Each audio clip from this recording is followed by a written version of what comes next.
Hey, nerdy sports fan, and we're talking Week 13 NFL action. Sorry, the last half of this week went by the wayside earlier. Well, we got Thanksgiving, so happy Thanksgiving to you and yours, of course. You know, the day we celebrate how we sneak attacked natives and raped and pillaged their land. Anyways, so this week we've got the 49ers going to Baltimore to face the red-hot Ravens. Now, Lamar Jackson's a damn phenom, okay? He's so freaking good. I'm pissed off my team didn't draft him, and we got Josh Allen. So, you know, I shouldn't really have anything to complain about.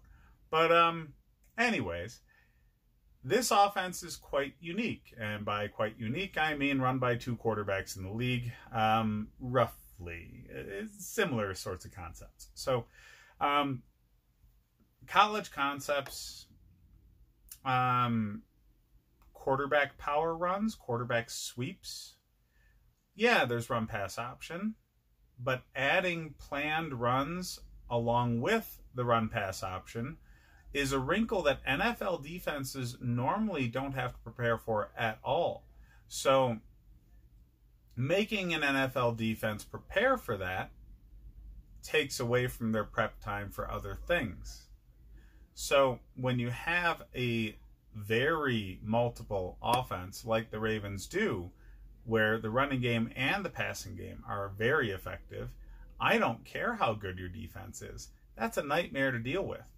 Now, San Francisco has the best defense in the league, by far. So this is going to be very interesting to see how an extremely talented defense attacks this offense, because I honestly believe you cannot react to this offense. You have to attack it in order to do anything. Take a page out of the old Baltimore Ravens book and go after them. Dictate to them what you're going to let them do. That's the only way. You cannot take everything Lamar Jackson does away from him. You just can't.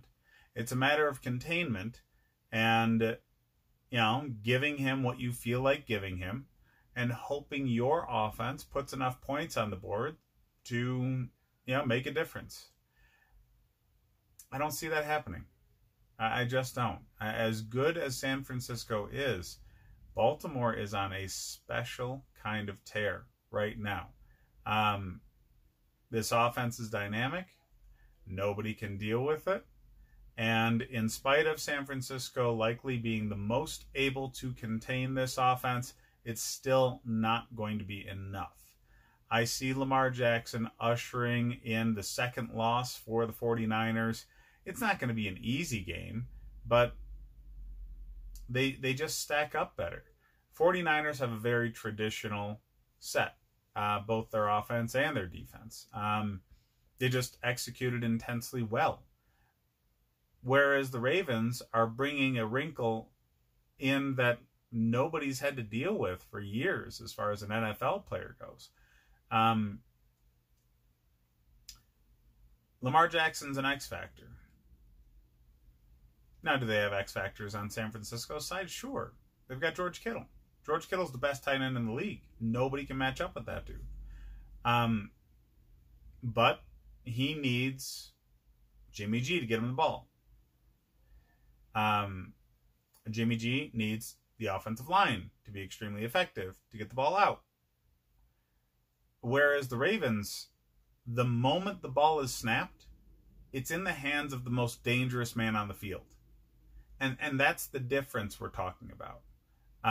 It's a very instant, holy hell, we got to get after that guy, instead of what you have to deal with a traditional offense.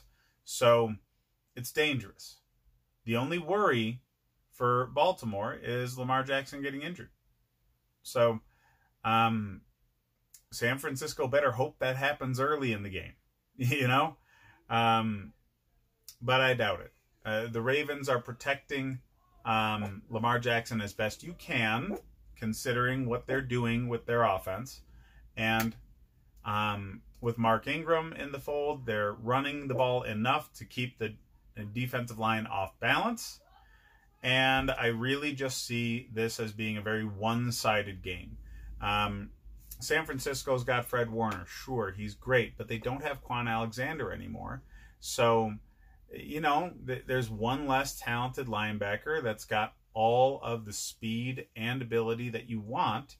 And fast linebackers is crucial to stopping a dynamic running attack like this. The loss of Quan Alexander wasn't felt really until this game, I think. You didn't necessarily need him until you faced Lamar Jackson, and he's just not there. So I think that's a big blow, and, you know, San Francisco's going to be eating some humble pie. So as far as fantasy football goes, Lamar Jackson's a guaranteed start, but you know what? So's San Francisco's defense. I understand they're going to lose, but I don't think it's going to be an easy game for Baltimore. I do see turnovers and sacks being a thing that San Francisco can still get. So there's just not enough defenses that are very, very good to take them out of your lineup. Lamar Jackson, guaranteed start. Mark Ingram is a guaranteed start these days. In spite of San Francisco's fantastic defense, they're going to be keying in on Lamar. And Ingram's going to be able to take advantage of that like he has all season. I don't really see the passing targets for Baltimore being much to worry about. The defensive secondary for the 49ers is fantastic. Their defensive line and their linebackers are great as well, but, you know, Baltimore is going to lean on their strength, and the receiving targets are really only going to come into to play in order to convert third downs or really just mix things up on the defense so they're off balance. I don't see either Snead or Brown really doing a heck of a lot. On the 49ers side, they're going to lean on their running game. It would have been better if Breda was 100%. They had, you know, Coleman and Mostert doing well. Mostert taking the bulk of the snaps. Just whoever ends up being the first guy out of the backfield is a good fantasy start, but, you know, you don't really know who the first guy out of the backfield is going to be. So it's always a risk play for San Francisco running backs. As far as receiving target goes, keep an eye on the injury status of, what's his name now? Emmanuel Sanders. So Emmanuel Sanders was such a natural fit in San Francisco that you could bank on him being a number one guaranteed start wide receiver throughout the rest of the season, but then he got hurt. So, you know, it's really just George Kittle. Roll the dice on Mostert and keep their defense in there. But, yeah, I see San Francisco losing. Baltimore is 5.5-point favorites at home. That means 2.5 in their favor from Vegas on a neutral field. I think that's about right. I think San Francisco is a very, very talented team, and in spite of you being able to win this game, I just don't see you dominating. So I would actually probably bet San Francisco here to cover the spread. I think it's going to be a very, very close game. That's what I have for this one. So check out the rest of my videos for more fantasy football advice. Hit up the post-game video I had for the Bills-Dallas game. Go Bills. And we'll see you guys next week, all right?